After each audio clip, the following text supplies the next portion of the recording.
questions, and you will have a chance to check your work. All the recordings will be played once only. The test is in 4 sections. At the end of the test, you will be given 10 minutes to transfer your answers to the answer sheet. Now turn to Section 1. Section 1. You will hear part of a telephone conversation between a job seeker and a recruitment agent. First, you have some time to look at questions 1 to 6.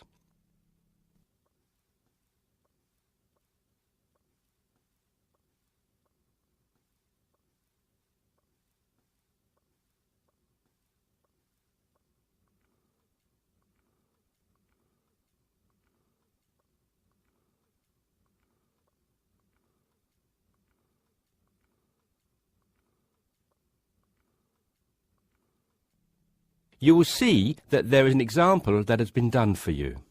On this occasion only, the conversation relating to this will be played first. Yes, so that's Janet Thompson. Would you like me to spell it? If you wouldn't mind, thank you. Just a surname, please. No problem. It's Thompson.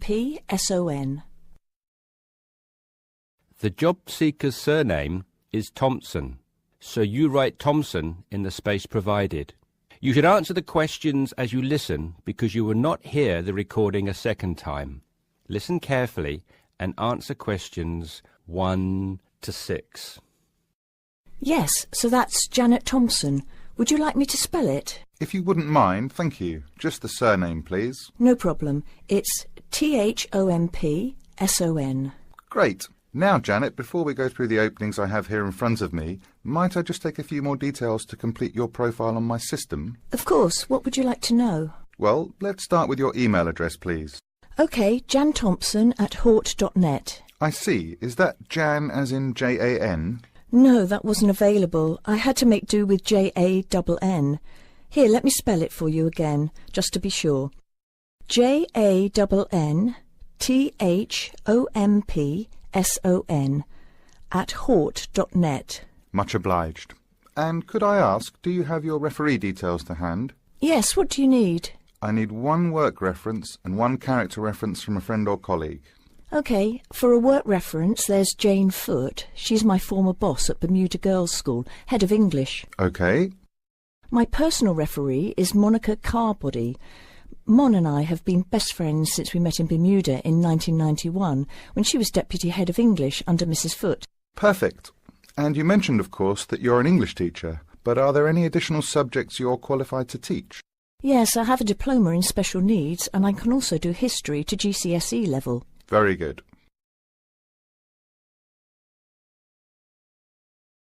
Before listening to the rest of the conversation, you have some time to look at questions 7 to 10.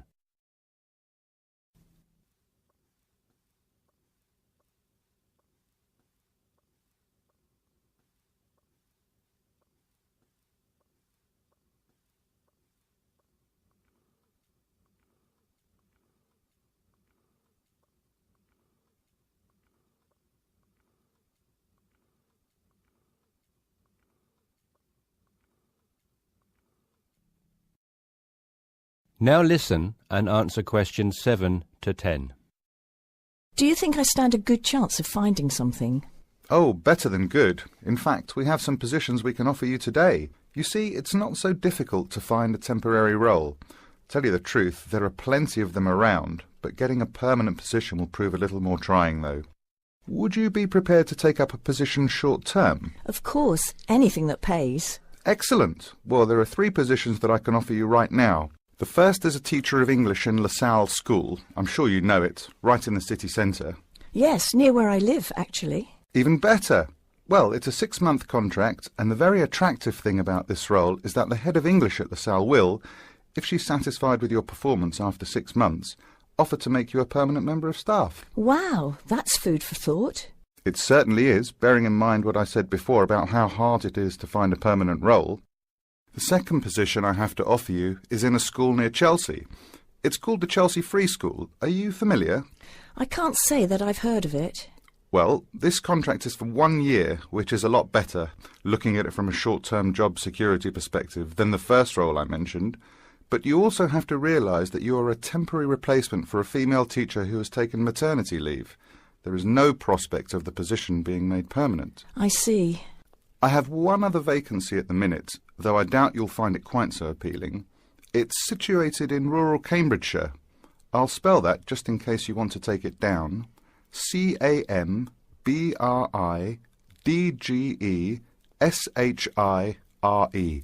And the school simply goes by the name Cambridge, though it's not in any way related to the other more well-known establishment of the same name. I was just going to ask that. What a lovely location, though, eh? Yes, but there's a catch. It's only a 6-week contract to cover for someone on extended sick leave. I see. Well, I guess that's ruled out then. What sort of salary can I... That's the end of section 1. You have half a minute to check your answers.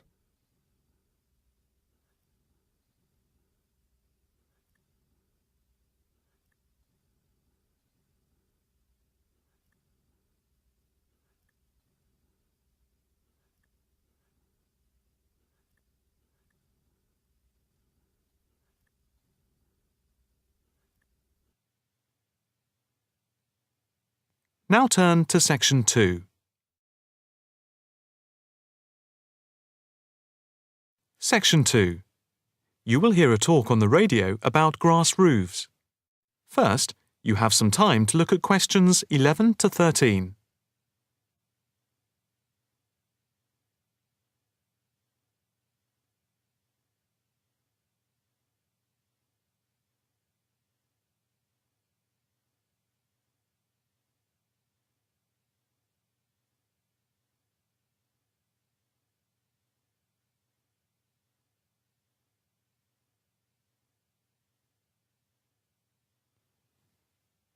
Now listen carefully and answer questions 11 to 13.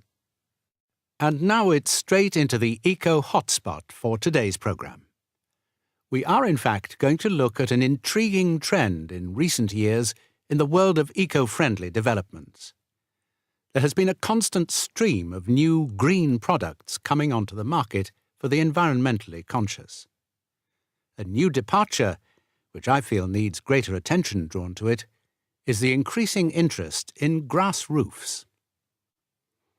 Environmentalists sing the praises of grass roofs as interest in sustainable ecological building has led to the greening of the rooftops of residential and commercial buildings around the world. And what does this type of roof consist of?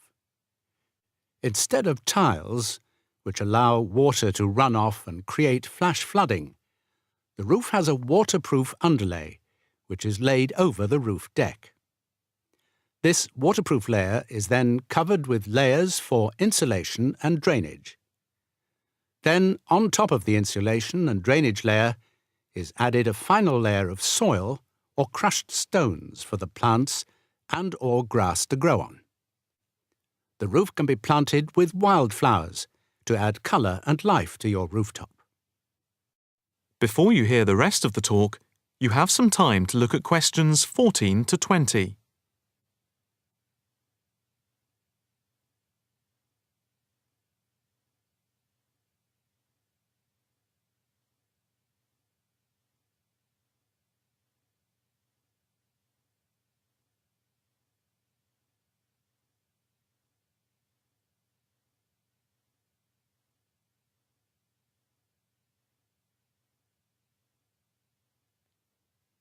Now listen carefully and answer questions 14 to 20. As for the benefits of grass roofs, in spring and in summer they are very pretty as flowers spring into bloom. Moreover, in summer, grass roofs are of particular benefit in cities because they keep any building cool by reflecting the sun's rays. In winter, the grass roofs insulate the building, helping to prevent heat loss. The roofs require little maintenance and are better than any other roofing material. They encourage biodiversity by attracting bees and birds, and they absorb water runoff, which helps prevent flash flooding. In fact, the gravel layer retains 71% of the rainwater that falls, thus helping to prevent flash flooding. In winter, the brown soil is a bit more evident, which can look unattractive if the roofs are not tended carefully. But that is a price worth paying, and I would say that they come highly recommended by those who have them.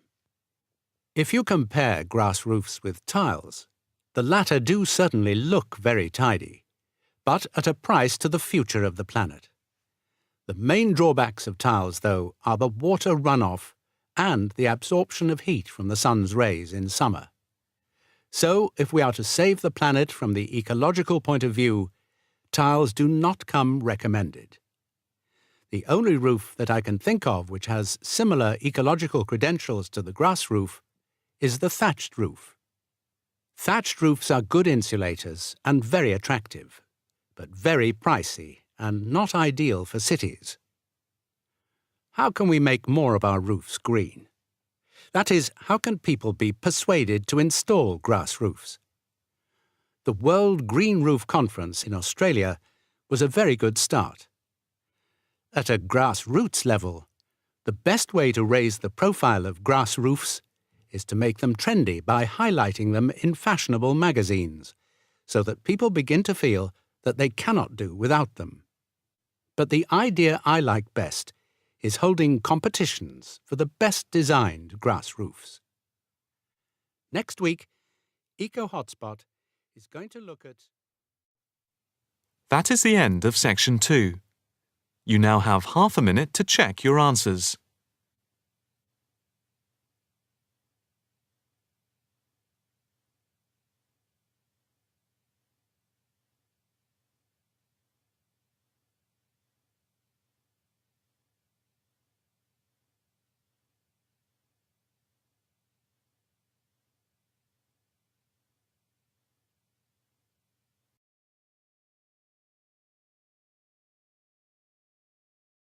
Now turn to Section 3. Section 3. You will hear a conversation between 3 people about use of university computers. First, you have some time to look at questions 21 to 27.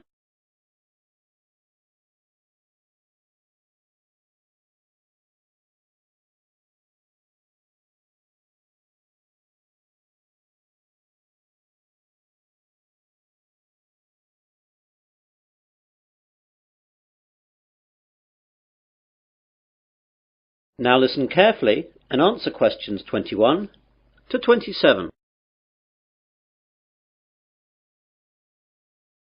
Hello there, do you work in the computer room? Yes, I do. Can I help you? Well, I'm a first year and I know that I'll need to use the computer room for my work, as I don't have a computer of my own. So I thought I'd get down here and see what I have to do in order to get time on one of the university's computers. Okay, there are 4 computer labs open to undergraduates. The others can only be used by the staff and postgraduates. The names of the 4 labs you can use are Wimborne, Franklin, Salisbury and Court. Wimborne and Court are in this building, the Johnson building. Franklin is in the Computer Sciences building and Salisbury is in the library. So I can use them whenever I like? Well, you can use them, but not whenever you like. As you can imagine, they're in quite a lot of demand, so you have to reserve your time on a computer. In each of the labs there is a reservation book, and you can reserve your time on a computer in that for 2 hours daily. If a computer is free, though, you can go on it straight away. It's quite straightforward, but be sure to always write your name in the reservation book in pen, or someone can rub it out and put their name in instead. Oh my God, does that really happen? I'm afraid so, and far more often than you would think. When people are stressed about their assignments, they'll do anything to get some time on the computers. Better not try it yourself, though, or you'll be banned from the computers for the rest of the academic year, and your password and username will be taken away. That reminds me, I've got to get a username and password. How do I go about that then? Well, what I'll do is to pass you over to my colleague Jane, as she's in charge of all that. Jane? Yes, Dave? I've got a new student here wanting to find out about usernames and passwords. Can you help him out with that? Yeah, sure. Hi there. Hi. Well, it's a straightforward process. First of all, tell me your name and I'll type it into the system. James Smith. Right, let me do that. You see, all students are automatically given a username and then they just choose a password themselves. OK, so your username is James Smith 2. That's all small case. That means there must be more than one of you at the university at the moment. Well, what do you want your password to be? I think I'll choose biology, as that's the subject that I'm studying, though my girlfriend Mary will be upset that it's not her name I'm using. Well, that's all done. You can now use any of the 4 undergraduate computer labs. By the way, can I print out stuff at the labs? Yes, you can, but sometimes it's not quick. When you print, it goes into a queue and it'll be left in a tray in Franklin, as that's where all the main printers are. The good bit is that, although last year it cost 3p per page, now it doesn't cost you anything. You now have some time to look at questions 28 to 30.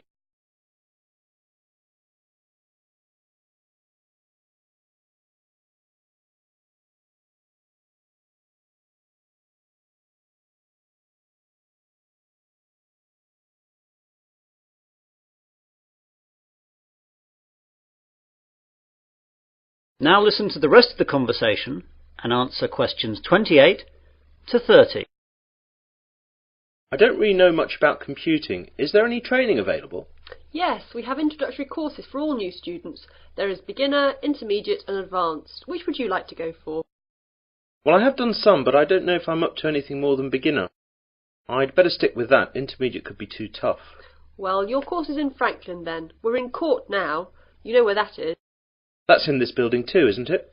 No, that's Wimborne you're thinking about. Franklin's over in the Computer Sciences building. Anything else? I don't know what time the course starts. Let's have a look then. Advanced starts at 4:30 in the afternoon on Mondays, but yours is the day after at 5 in the afternoon. Are there any other times, as I've got a part-time job then? Yes, you could try Thursday at 2 p.m. How's that? Even worse, as I've a tutorial then. Anything else? No, that's it. I'll have to rearrange work then. I can't miss the tutorial. That is the end of section 3. You will now have half a minute to check your answers.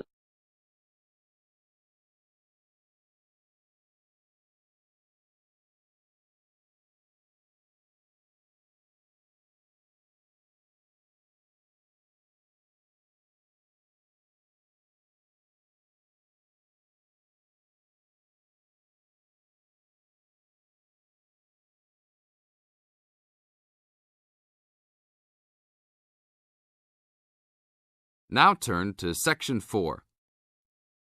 Section 4. In this section, you are going to hear a talk on wild rice. First, you have some time to look at questions 31 to 40.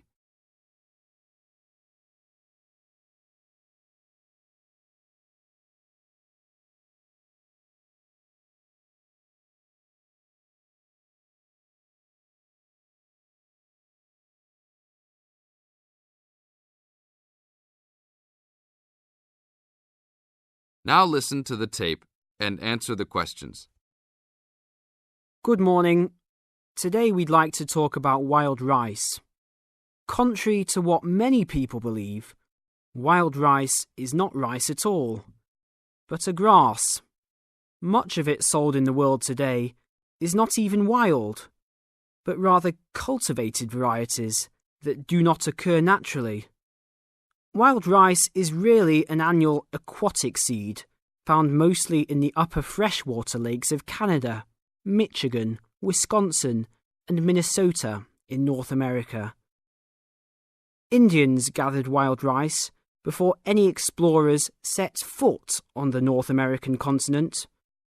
Early explorers were greatly impressed with the strength and hardiness of the woodland Indians, and attributed their vitality to their ample servings of wild rice. Wild rice can grow in water as shallow as 3 or 4 feet along marshes and muddy waters. A tall plant, it grows to a height of 8 to 10 feet, with a long flower cluster that reminds one of a narrow broom. The grains in their husks on the tall stalk look somewhat like oats. Truly wild rice is a challenging crop to grow. Even today, it's very susceptible to failure due to weather conditions. If a heavy windstorm comes along just before harvesting, The seeds can be blown into the water, ruining an entire crop. Harvesting at just the right time becomes a matter of beating the birds to it, since wild rice is considered a delicacy by many birds living in the area. Other challenges include insects, disease, poor drainage, and high waters. If the grains are too green, they are difficult to thresh or beat out of their husks. If left on the plant too long, even a few days too long, they fall off the plant into the water. Airboats have brought about recent improvements in commercial harvesting of the wild rice, while newer techniques for parching, winnowing, and hulling have been a help in saving time and labour. Still, it takes about 3 pounds of grass seed to yield 1 pound of wild rice. Buyers should be aware of 2 types of wild rice, gathered and commercial. Foraged or hand-harvested wild rice is gradually being pushed out of the market by hybrid commercial varieties. Hand-harvested wild rice makes up less than 20% of the market today. Heirloom varieties of this foraged grain still exist.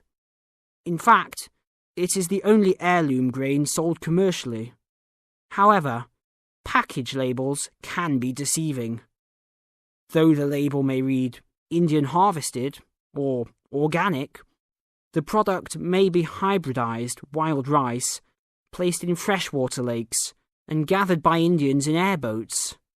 Hand-harvested, organic, and from the Great Lakes region is the real thing, with superior flavour and aroma, but it may be difficult to find.